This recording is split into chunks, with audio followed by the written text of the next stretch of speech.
Distribuição da população no território nacional. A população brasileira está desigualmente distribuída pelo território. O Brasil se caracteriza por uma concentração de população próxima ao litoral e algumas partes do interior. Migrações no Brasil. Principais ondas de migração externa. Séculos XVI a XIX. Países africanos. Escravos para mão de obra nos engenhos de cana-de-açúcar, e posteriormente na mineração.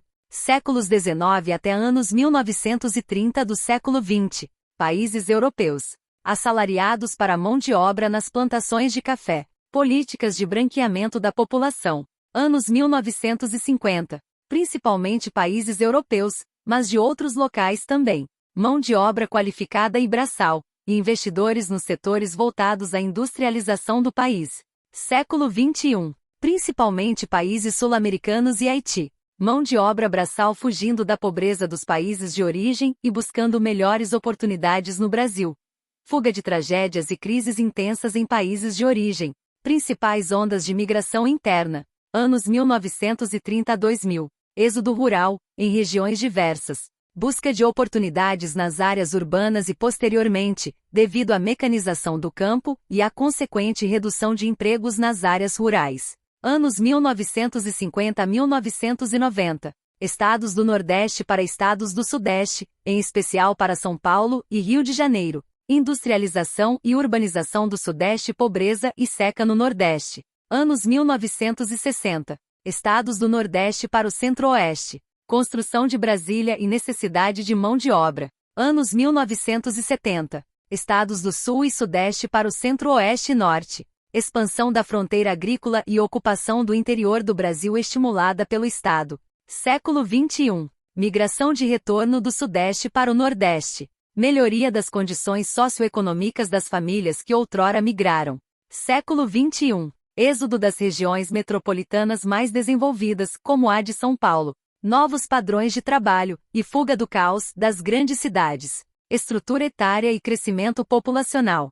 A população brasileira é a quinta maior do mundo. O ritmo do seu crescimento, que já foi acelerado, está diminuindo, sobretudo devido ao declínio da taxa de fecundidade. Transição demográfica. O Brasil está completando a sua transição demográfica, isto é, a passagem de uma população jovem para uma população mais adulta e com mais idosos. A expectativa de vida do brasileiro vem crescendo nos últimos anos, o que reflete a melhoria geral das condições de vida e saúde no país. Envelhecimento populacional. A pirâmide etária brasileira vem apresentando uma base menor a cada década, ou seja, menor proporção de crianças, e um topo cada vez mais ampliado, representando a maior participação de idosos na população.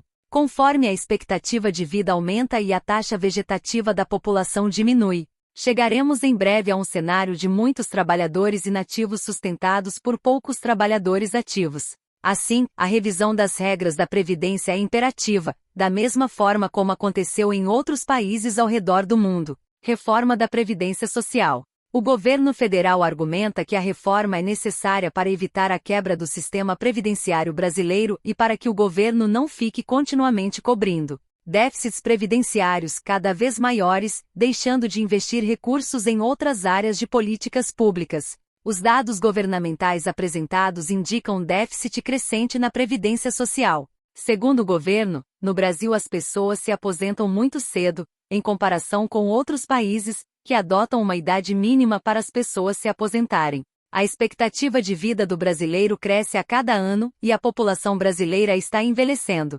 O Brasil, aos poucos, se transforma de um país de jovens para um de idosos. Conforme a expectativa de vida aumenta e a taxa de crescimento vegetativo da população diminui, chegaremos em breve a um cenário de muitos trabalhadores inativos sustentados por poucos trabalhadores ativos. Assim, a revisão das regras da Previdência é imperativa, da mesma forma como aconteceu em outros países ao redor do mundo. A Emenda Constitucional número 103 de 2019, promulgada pelo Congresso Nacional, promove mudanças nas aposentadorias do RGPS, Regime Geral de Previdência Social dos Trabalhadores do Setor Privado, e do RPPS, Regime Próprio de Previdência Social dos Servidores Públicos Civis. Todos os trabalhadores da ativa terão regras de transição e as regras da emenda constitucional só valerão de forma integral para quem ingressar no mercado de trabalho depois de sua aprovação. A reforma da Previdência tem 3 pilares: idade mínima, tempo de contribuição e cálculo do benefício e regra de arrecadação única.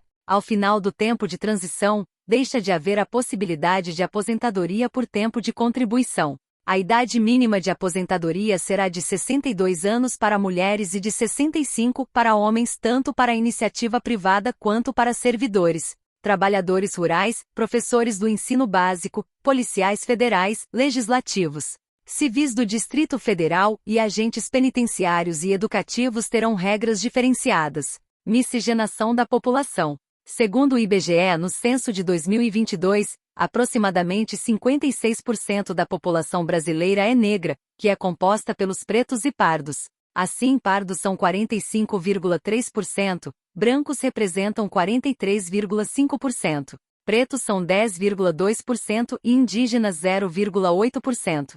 Pela primeira vez, Brasil se declara mais pardo que branco e as populações preta e indígena também crescem.